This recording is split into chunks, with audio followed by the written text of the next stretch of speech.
Hello, everyone. Welcome to Real Estate Right Now. We're talking about real estate matters that matter to you. My name is Jay Izzo, and we are live here from the Linda Craft Team Studios here in Raleigh, North Carolina, part of the Greater Research Triangle Park. Today's show, we want to give you a behind-the-scenes look at what a new real estate professional does and what their life is like. So what I did was I captured, I shouldn't say that he kind of volunteered. He kind of was voluntold that he was going to come on the show. His name's Eli Wachtman. He is a buyer specialist here with Linda Craft Team Realtors. And we want to just talk about what it is that a newer realtor experiences to help you understand what they go through and also help you understand the process, and that it's not all glamour and lights. Like a lot of people think it. A lot of people think it's just glamour. And what we know about the real estate industry is, first of all, it's not glamorous. We say this in real estate quite often, is real estate's like rust. It never sleeps. And so real estate agents are typically available 24 hours a day, 7 days a week, including holidays. And so it's not all glamour and glitz that the people want to believe. There is work to be done every single day. And so I wanted to bring on a newer real estate professional, and you, Eli, welcome to the show. Thanks for having me, Jay. Yeah, appreciate it. Sure. So how long have you been in real estate right now? Which year is this? Yeah, this is year number 2. This is year 2. So, year 2. So really new for the most part. Oh yeah. What was the previous industry that you were in prior to coming into real estate? Yeah, previous industry was technology. I worked for a number of technology companies first, really in support and services, and then that career morphed into something greater, which was something called customer success. That's industry term for your relationship managers that work with companies, business to business, relationship management, and ensuring that clients that have hired us to do something are happy and we're delivering on our core values and goals for them. So, which by the way seems like a pretty natural fit once you go into real estate, because you have the same kind of attitude and mindset in terms of trying to please clients and customers as you meet them. What was the deciding factor for you that you said, okay, I think I'm going to go do real estate?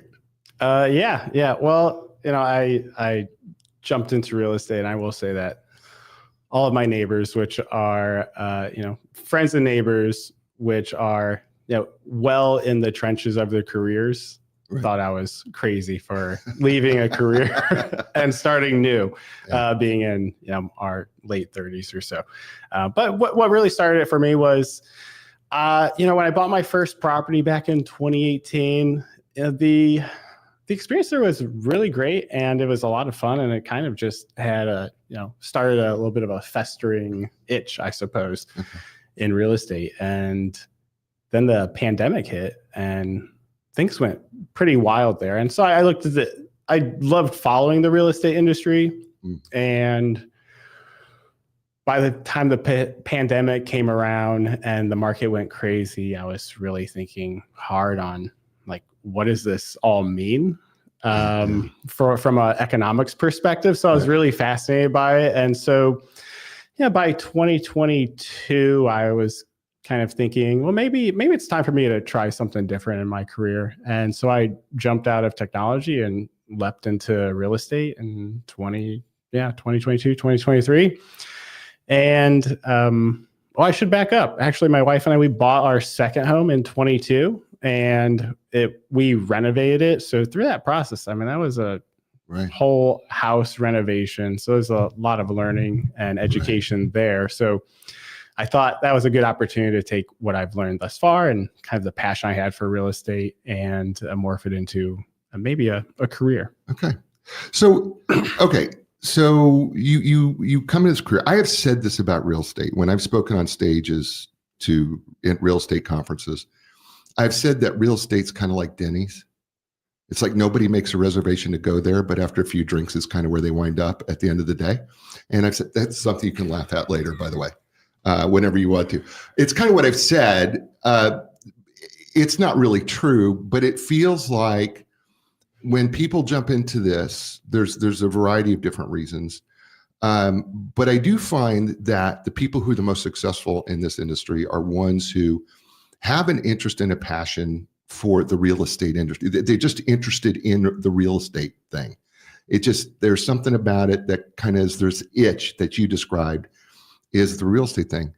And how do you, I mean, there was a lot of things that you could have chosen. Were there other options that you were thinking about? Or was this kind of like, I just feel like this is the one I really want to give a really solid effort towards?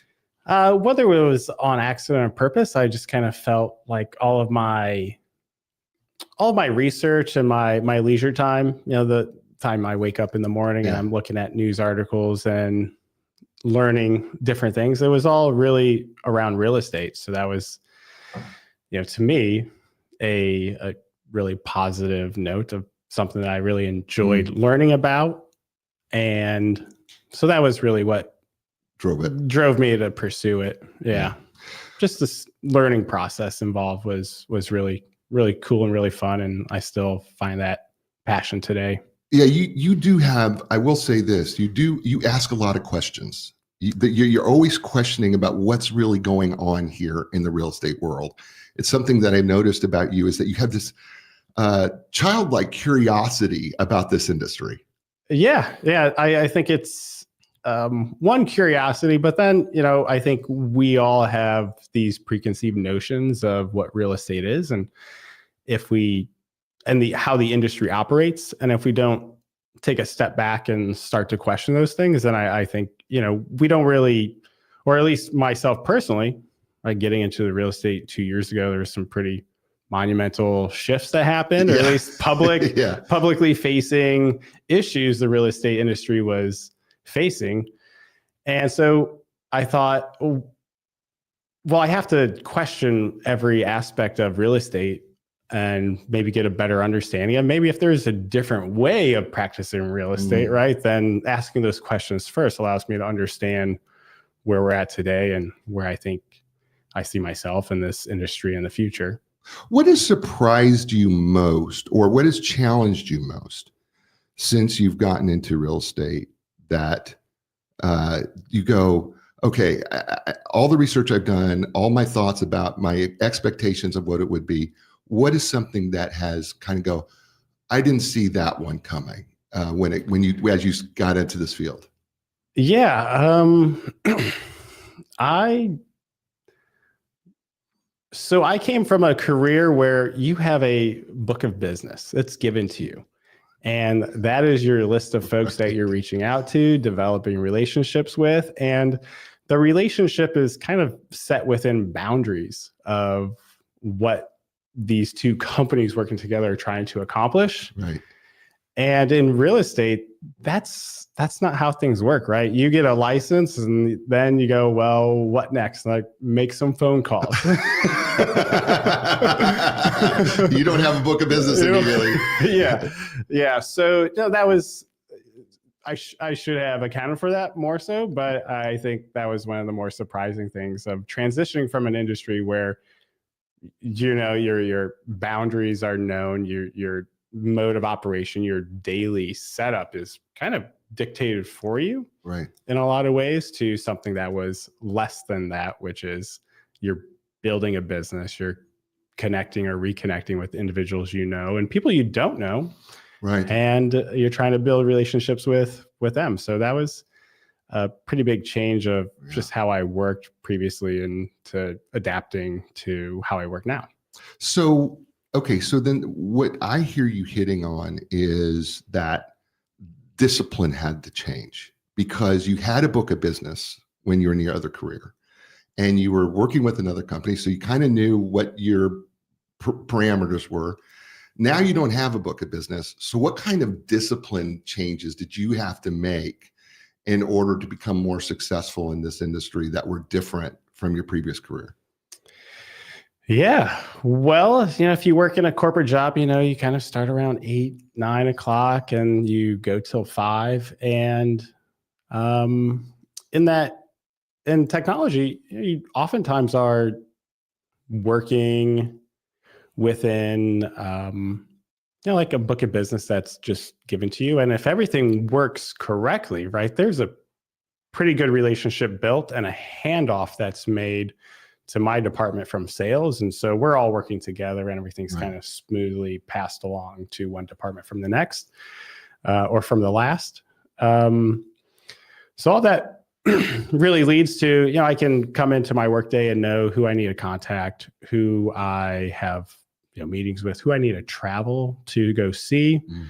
And in real estate, the discipline changes I've had to make is really understanding what the funnel looks like to me and pursuing, things outside of this funnel that where in my previous industry, everything's there kind of baked in to really to harness that analogy, like go get the ingredients to make something. Yeah.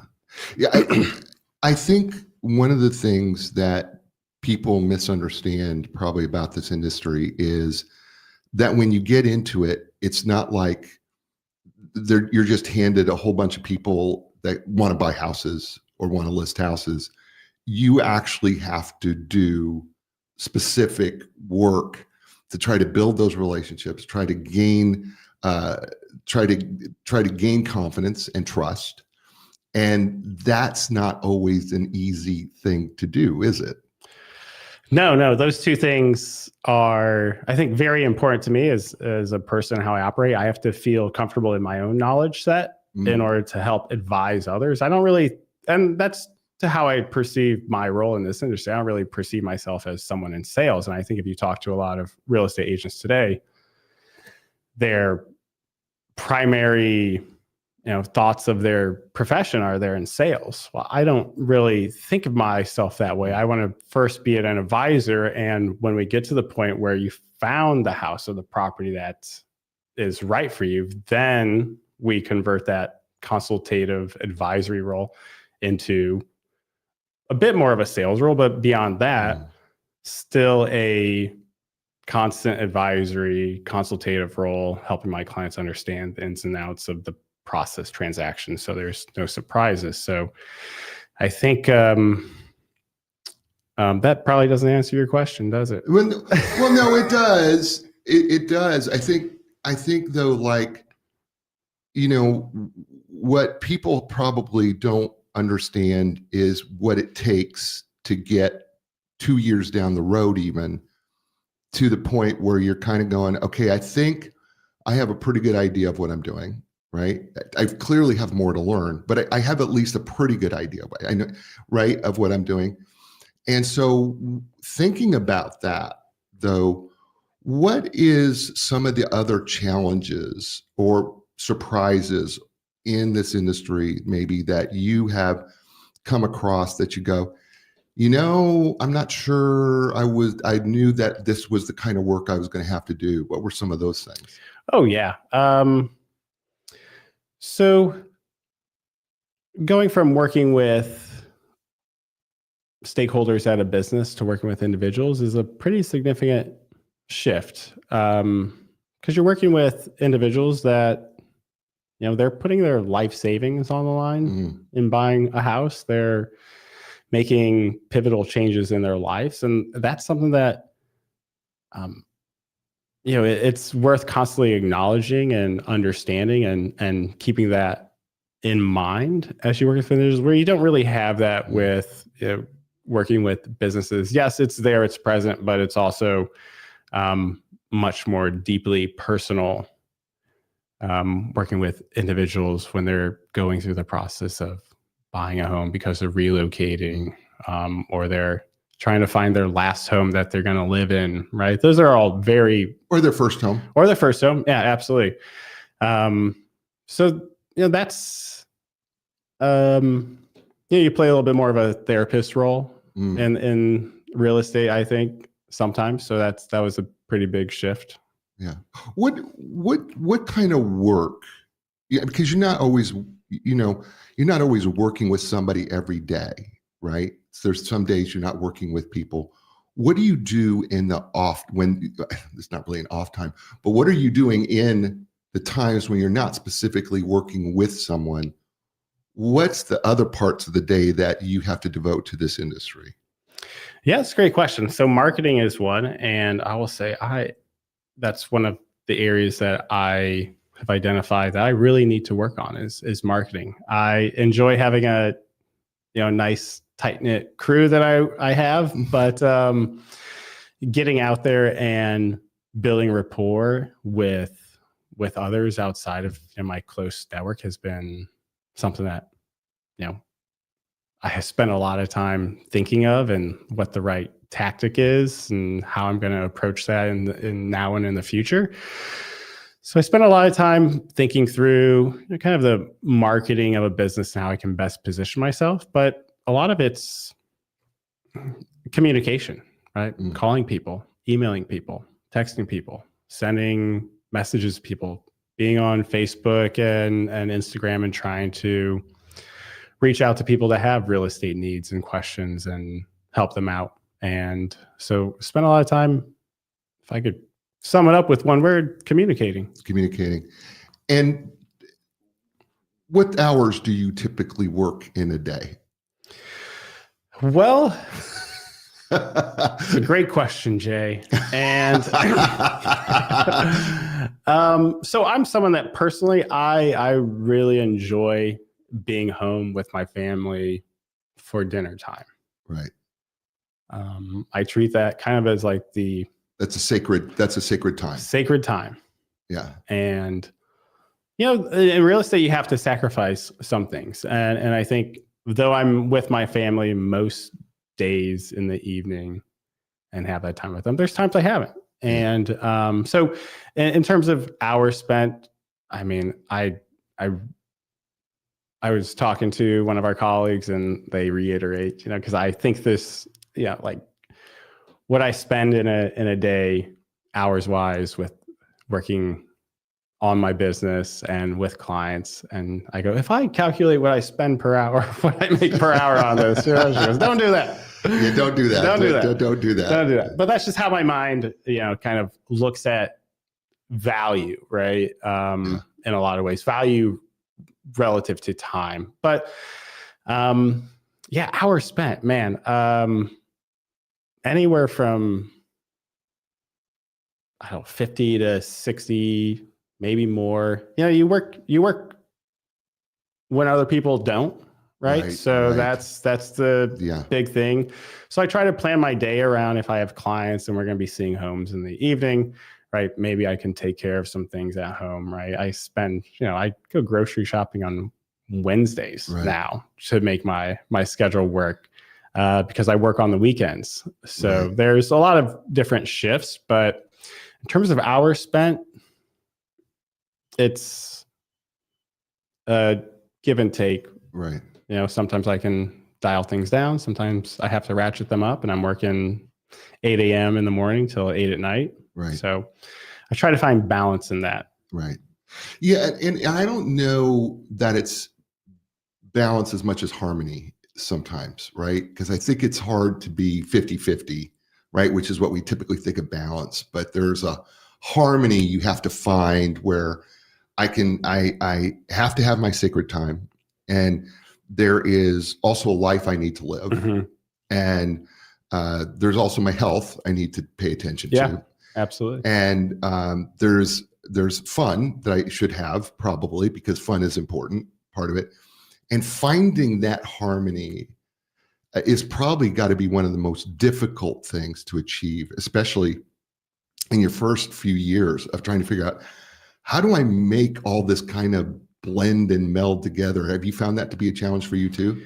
Yeah, absolutely. And I think that, trying to find the blend of harmony, it comes with time and experience and kind of drilling into how you manage your time. And that's, really easy for some. For myself, managing my time, I've had to be really diligent with if I'm working on something and I got to work on something else I have to stop what I'm doing and come back to it and work on that other thing. And so that transition from one task to another is incredibly important, and doing that in an effective way throughout your day to help ensure that that to-do list I set out in that day gets accomplished.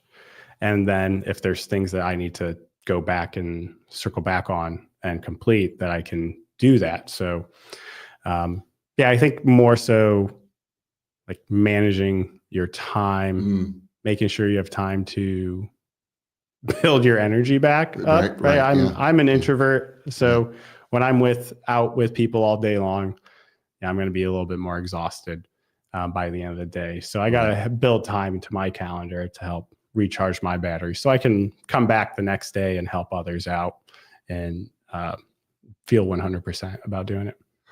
When people, state of North Carolina, I'm going to talk about the state of North Carolina. When you're in the state of North Carolina, you take your test, you do pre-licensing, you take your test, and you get a provisional brokerage. You're a provisional broker is what you are. But we're a broker-only state, so you have 18 months then to take your classes to get your broker's license, which you have a broker's license. But then there is, okay, how do I learn? And so you're here, Linda Craft Team Realtors.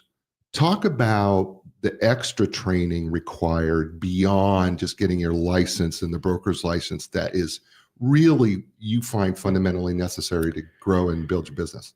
Yeah.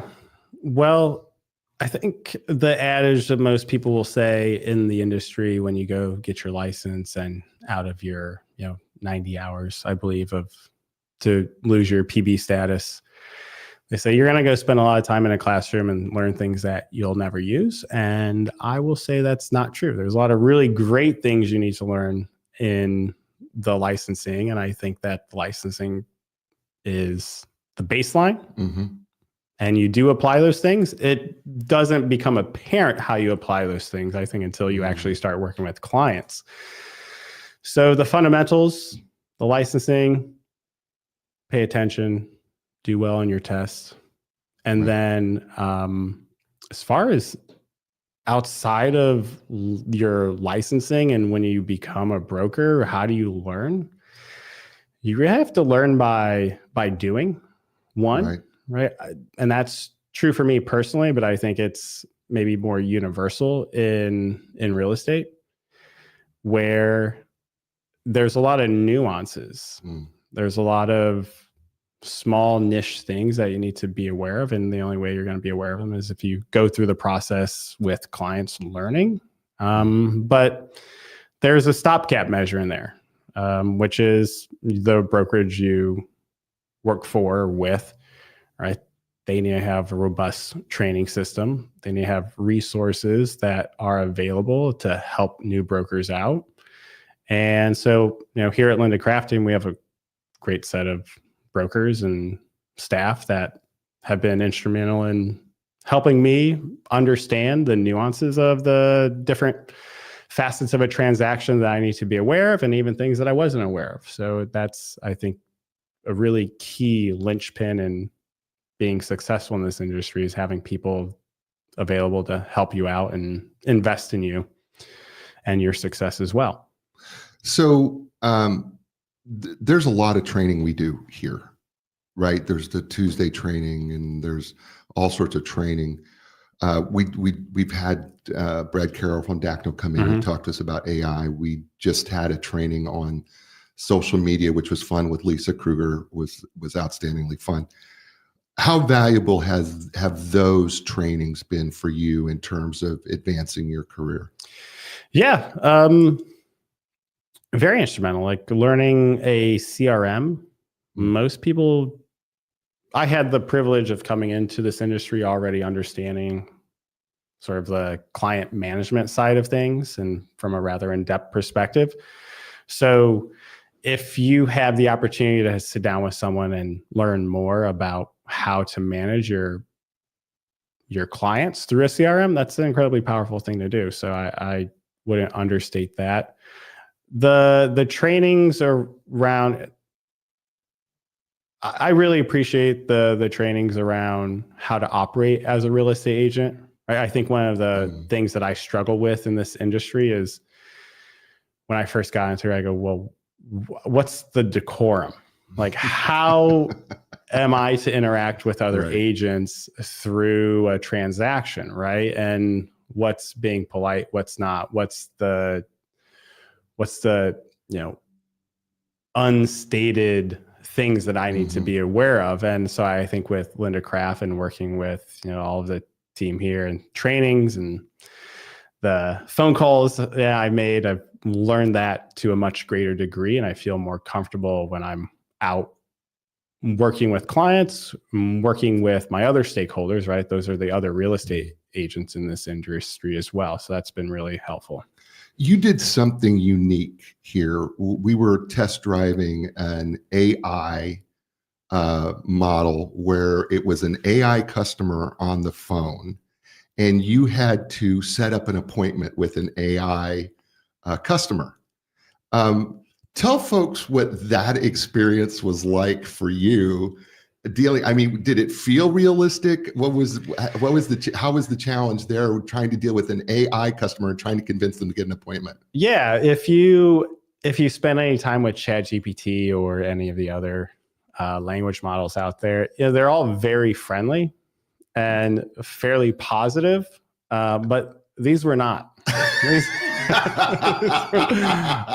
were not.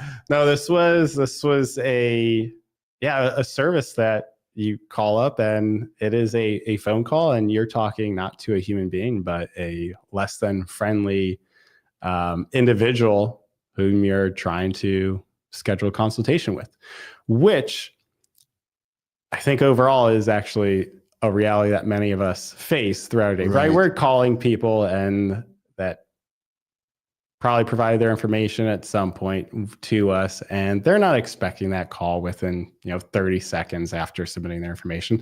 So they'll be a little bit surprised, maybe a little bit off put by the call.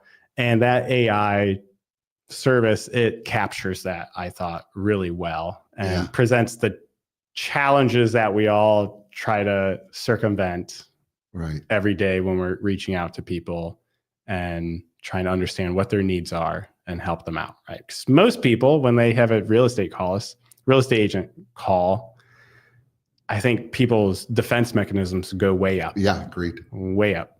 And so I'm someone that I will try probably too hard. And my wife is a good example of my wife has witnessed many examples of this where I try really hard to break down someone's defense and try to reach some understanding or agreement with them. So doing that with the AI, they don't care. They did not care. They don't care. But at this, seventh call, I was like, all right, this technology, I'm able to win it over. So rather than calling it, I think my initial attraction to it was like, oh, I'm going to call it and I'm going to break this technology. No, I actually won them over eventually. So that was even better, even more powerful, I would think. And that leads to the reality of this industry of rejection. There's far more rejection than there is acceptance when you're, dealing with folks or trying to set up a consultation. How have you learned to handle rejection? Because it happens a lot. Oh, yeah. Yeah, you get far more rejections than you do, affirmations in this industry. And the affirmations you get are sometimes after a very long, arduous uphill climb. So the need for instant gratification in this industry, that should be fairly low on one's totem pole of needs. Which I think, I learned two things very early on is you have to start to build up a pretty thick coat. I realized I didn't have it. I didn't have it. Every time I get someone on the call and they were a little bit upset, I was calling them and I come with the best intentions, right? I'm here as a professional, right? This is in my mind what I'm thinking. I'm here as a professional to help you and you don't want my help? Wow. wow.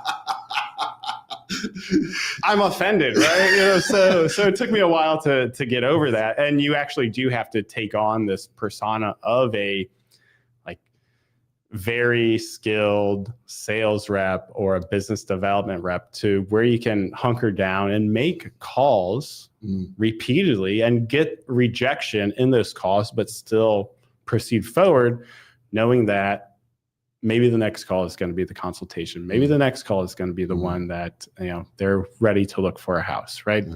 Maybe the next one is the people that actually be happy that I called and they had some questions that I was able to answer and we can help build rapport, right? That's what I aim for first and foremost. So yeah, rejection, you got to build a strong coat. And then sometimes it's better to use that energy I found, right? That one rejection, just to take a deep breath and go, that was just a phone call and I can take the next one on and do it, because you have to persevere. And I think perseverance and persistence in this industry is really important. And I don't think the public sees that side of this industry. Right. And that's okay. I don't think they necessarily need to, right? That's just if you talk to any other business owner that's built a business from scratch, right? There's a lot of sacrifices, there's a lot of challenges. And I very much think that's the same way in real estate as an individual in this industry. I think one of the other things that people don't maybe consider before they get into this industry is that you don't get a regular check every week or every other week or maybe every month. Yeah. There's because you put in all this work to prepare, if you're taking a client out to show them houses, you've done all this work to prepare the houses, making sure it's the right fit. You just don't randomly pick up houses. You may talk about that a little bit, but adjusting to the idea that, closing might not happen for 30, 60 days, right? Yeah. And so how did you make that adjustment in terms of being able to understand that, okay, if a paycheck's going to happen, it's going to happen because of me, and I'm still not going to get it right away. Yeah. Yeah. No, that's a really challenging facet. And I had to adapt quite a bit in this, because I would stress about my finances quite a lot. I would lose a lot of sleep about it. But there's a bit of faith you have to put into it, right? There's also a bit of knowing that you have to believe in yourself to keep going, because it's challenging when you are working and you're working really hard and you're seeing the fruits of your labor, but that's not financial. So you have to keep those, the small wins in mind through the process to help you keep going. Because a lot of your work that you do is not financially compensated in the short term. But I was listening to a podcast, and this is something I took to heart and something I would advise every real estate agent that's starting to consider. And I forget who it was, so I won't take credit for it, but someone else said this, where they're like, real estates spend their commission checks 3 times. Once when you get the client, once when you get the contract, and then once when the home closes. And so, a lot of real estate agents, I found, you find yourself in a bad position where you've spent all of your money before you even got paid, and you actually spent it a few times over. Right. So don't do that. Don't do that. Don't do that. Don't go make a big purchase once you get a client, right? Because that's not guaranteed. It's only guaranteed once you get that check in the mail or in your bank account. So you have to be really financially savvy and mindful of your budget, but also mindful that you are your own micro business, and there's a lot of tax incentives out there for people in this industry. And so that pays off quite a bit, I think, overall. And it's given me the flexibility and the latitude to go, oh yeah, I need to make this investment in my business, and I feel comfortable doing that because of the way that it's categorized in my taxes, right? So those business investments are necessary, and being comfortable to take those or make those investments is also really important to do. How has the challenge been in terms of family? Because you're no longer in a 8 to 5 or 9 to 5 job. What's the challenge for family been like? Because they all have to make an adjustment because you're a husband, you're a dad. And so how has that challenge been for you? Yeah, well, I have an amazing partner that, whether she enjoys it or not, I think we're on good terms. I hope so. No, she's taken a lot of the burden of allowing me to go off and start a new career. So I'm really incredibly grateful for that. That's been a privilege and a blessing. But in terms of family, I think it goes back to choices and sacrifices, right? Everything you do is a choice, and you have to consider its ramifications, its upsides, its downsides, and family. How much you want to be around your family is going to dictate, how much you work. I enjoy being around my family. And I think there's a lot of benefits to being around my family, right? They're kind of my lotus and my root. Yeah. So it's really great. But, I have a 7-year-old son, and he's starting soccer this week. So I got to be extra diligent that I'm not scheduling things on, his soccer practice or his games on Saturdays, which presents a challenge. But I have to know that he notices when I'm not around, and I think overall that has a greater impact on how I view my business than, it has it disproportionately weighs on me, I think, because I only have one kid. He's only going to be 7 once, and I want to spend time with him, but also need to provide for him and help him grow. And I try to keep that in mind as I'm practicing real estate, right? As I'm with clients, that this also benefits him, and he gets to see his dad work. I can take him to work with me. He loves coming into the office. Right. He wants to go do open houses with me. I don't think that's a good idea. At least not at 7, but him being able to see kind of people at work doing things that they love is incredibly important to me. I hope to give that to him as well. So, and we've had a lot of fun with him. We when he's in here, right? We've had some fun with him. Our new real estate agent. Oh yeah, we've had a lot of fun with him, and he's been great to be around. Great young man.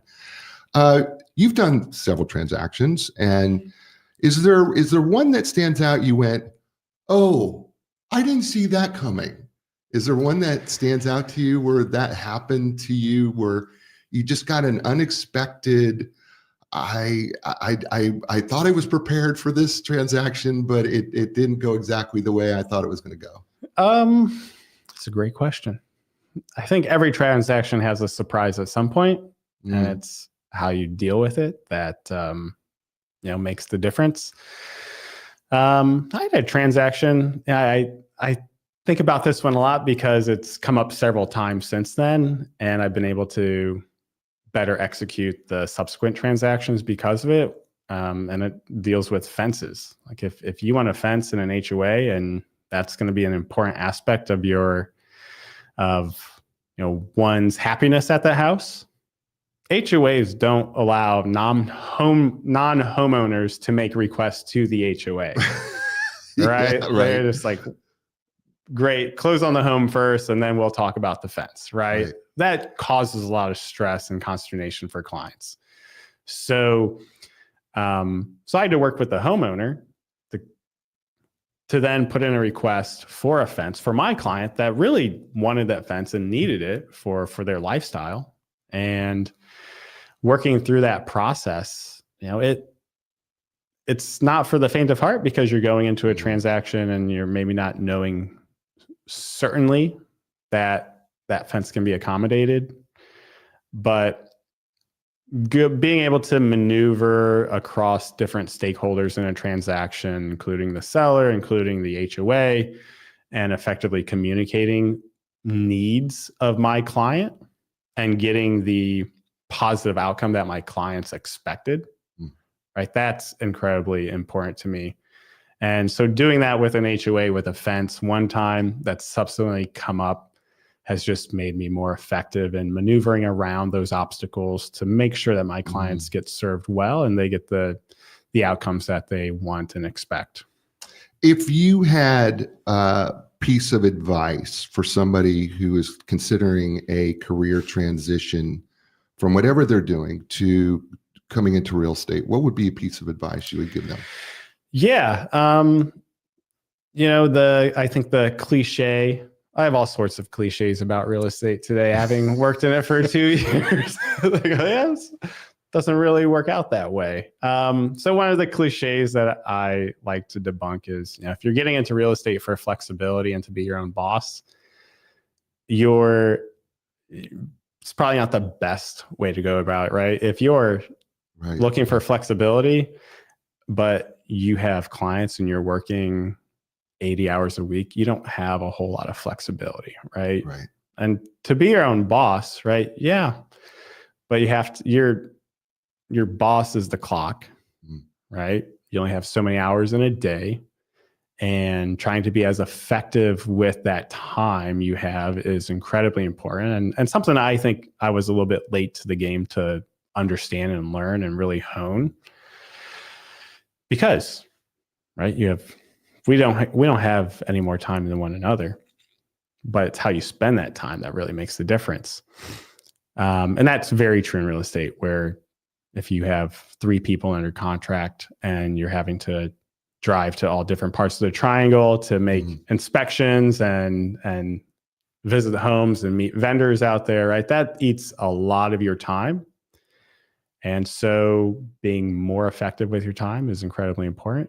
And then, you're not your own boss, right? You're asking people to hire you to represent them. Your clients are your boss, right? Your time is the boss. So don't get into real estate for those reasons. But if you ultimately love serving people and want people to be successful and happy and find success in real estate, get into real estate. It's a great way to build a business, build a career, and help serve yourself and your community. This has been fun. It was a lot of fun. I've enjoyed having you. Thank you for being here. So we have the rule, right? You have to tell people how to get a hold of you. So how do people get a hold of Eli Wachtman if they want to use your services? Or maybe it's an agent who goes, hey, I've got questions about working at Linda Craft. It could be, or, whatever. How do they get a hold of you? Yeah. Get a hold of me. I'm on Instagram, Facebook, LinkedIn, all at the same handles. Eli Wachtman. There might be a dash in there somewhere between Eli and Wachtman. Or just visit lindacraft.com, find me on the website, or reach me by cell phone, 919-617-9026. What's the email address? Oh, an email address. We still do that today? Yeah, you did talk about, send it emails. Yeah. Yes, email Eli@lindacraft.com. Yeah. And give the folks that phone number one more time, just so they can get a hold of it if they want to get a hold of you. Absolutely. 919-617-9026. Awesome. Eli, thank you again. This was awesome. I appreciate your time. Stay with me. Hey, folks, it's the show. You had a lot of choices. You chose us. Thank you very much for doing that. Give us a thumbs up on YouTube. Wherever you're listening to the show by podcast, give us a 5-star review and let people know how much you enjoyed the show. Please reach out to us, jay@lindacraft.com. And if you've got suggestions for a show, I'd be happy to look at those and interact with you with doing that. We thank you so much again for being here with us live or, by podcast. As I say to you all over the world, you know what that is. Ciao, everybody.